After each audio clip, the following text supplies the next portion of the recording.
Hello বন্ধুরা, বড়দেরকে প্রণাম এবং ছোটদেরকে ভালোবাসা জানিয়ে আমি আমার আজকের ভিডিও শেয়ার করছি। কিছুদিন আগের ভিডিওতে আমরা কিভাবে মন্দারমণি গিয়েছি সেই যাওয়ার অভিজ্ঞতা তোমাদেরকে আমি অলরেডি শেয়ার করেছি। আজকের ভিডিওতে রয়েছে রয়্যাল গীতাঞ্জলি রিসর্টের কোন রুমে আমরা থেকেছি, সেই রুমের ভাড়া কেমন, সেই রিসর্টের খাওয়া দাওয়ার ব্যবস্থা এবং সার্ভিস কেমন, এছাড়া ছোটদের সময় কাটানোর জন্য কি কি ব্যবস্থা রয়েছে ওই রিসর্টে এবং সমুদ্রের বিচ ওই রিসর্ট থেকে কতটা দূরে, সমস্ত তথ্য এই ভিডিওতে রয়েছে। এছাড়া আমরা কিভাবে আরও সময় কাটিয়েছি তার বিভিন্ন অভিজ্ঞতা রয়েছে। তোমরা পুরো ভিডিওটা দেখো এবং আমাকে জানাও তোমাদের কেমন লাগলো।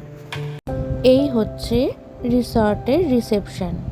দেখুন, সামনেই একটা গণেশ ঠাকুরের মূর্তি, যা দেখে মনটা খুব ভালো হয়ে গেল। সমস্ত রকমের ফর্মালিটিস কমপ্লিট করে এখন আমরা রুমে যাচ্ছি। এই হচ্ছে আমাদের রুমটা বেশ বড় এবং খুব পরিষ্কার পরিচ্ছন্ন।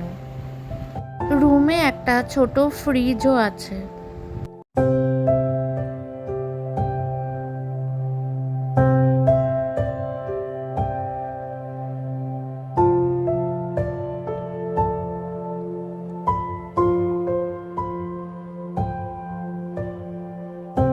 এই হচ্ছে ব্যালকনিটাও বেশ বড়, আর ওয়াটার পার্কটা একদম সামনে।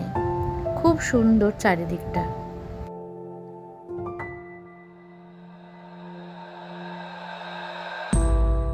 রুমের ওয়াশরুমটাও বেশ বড়।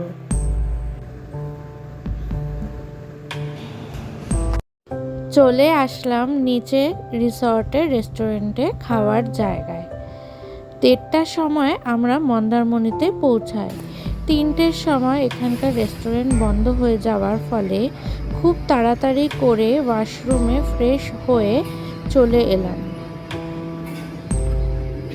লাঞ্চে আমরা অর্ডার করেছিলাম ভাত, ডাল, আলু পোস্ত আর মাটন কষা, আর সব শেষে ছিল হট গোলাপ জামুন আর আইসক্রিম। হট গোলাপ জামুন আর আইসক্রিমের কম্বিনেশনটা অসাধারণ, তোমরা একবার ট্রাই করো। খাবারগুলো ছিল ভীষণ টেস্টি, স্পেশালি আলু পোস্ত খুব ভালো। আমার ছেলের তো খুবই ভালো লেগেছিল আলু পোস্ত। আর মাটনের কোয়ালিটিও ছিল খুব ভালো। আর দামের দিক দিয়ে যদি বলতে হয় তাহলে খুব বেশিও না, আবার খুব কমও না, ঠিকঠাক।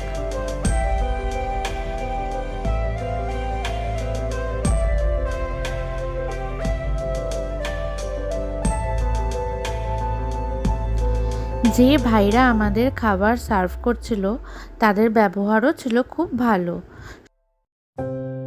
খাওয়া দাওয়ার পরে একটু রেস্ট নিয়ে সন্ধেবেলায় নেমে পড়লাম ওয়াটার পার্কের সামনে।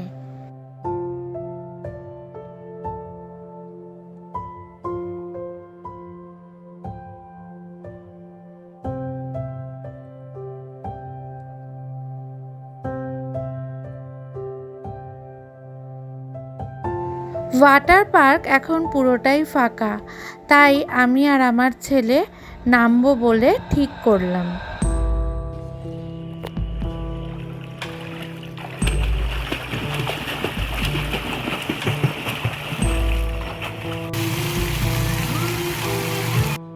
সুইমিং করার ফলে খিদে পেয়ে গেছিল, তাই তাড়াতাড়ি রুমে ফিরে এসে ভেজ পকোড়া, চিকেন পকোড়া আর কফির অর্ডার করলাম। ভেজ পকোড়া ও চিকেন পকোড়ার টেস্ট দুটোরই মোটামুটি ছিল, কফিটা ভালো ছিল। এই দেখো ছোটদের খেলার জায়গা, উপরে চাঁদ উঠেছে। ডিনার কমপ্লিট করে আমরা আবার নিচে কিছুক্ষণ হাঁটতে বেরিয়েছিলাম। এই দেখো চারিদিকে নাইট ল্যাম্প জ্বেলে দিয়েছে। আজকের দিনের অভিজ্ঞতা ছিল এইটুকুনি। Good night. এটা আবার পরের দিনের সকালের ভিডিও। Good morning. এই আমরা নিচে রেস্টুরেন্টে চলে এসেছি ব্রেকফাস্ট খেতে। ব্রেকফাস্ট ছিল সমস্তটাই কমপ্লিমেন্টারি। ব্রেড আছে, পুরি আছে, সবজি আছে, masala poha, egg roll, cornflakes, juice, dessert, SMP আছে। তোমাদেরকে আরেকবার বলে দিই, মাখন, জ্যাম, ব্রেড, পুরি, সবজি, মশলা পোহা, এগ বয়েল, দুধ কর্নফ্লেক্স,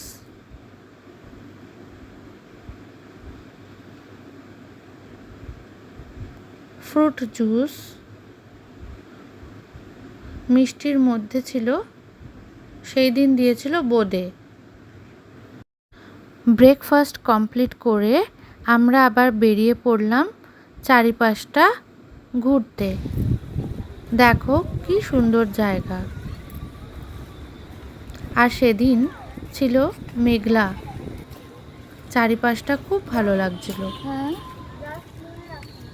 কি কি আছে?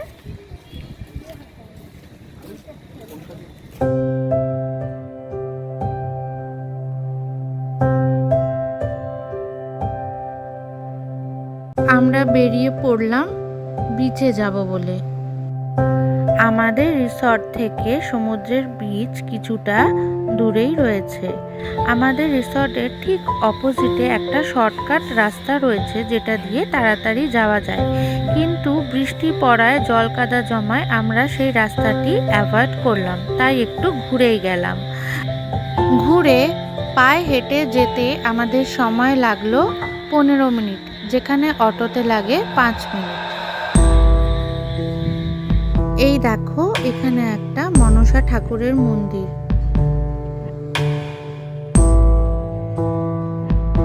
কি সুন্দর দেখো এই মন্দিরটা।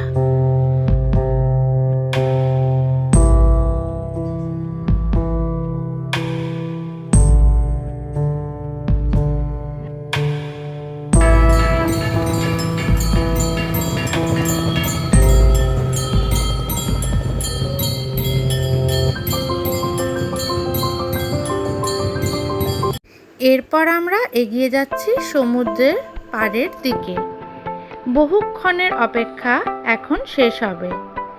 সমুদ্রের কাছে আসতেই মনটা একটা অন্য রকম হয়ে যায়।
আজকের ভিডিওটি আমি এখানেই শেষ করছি।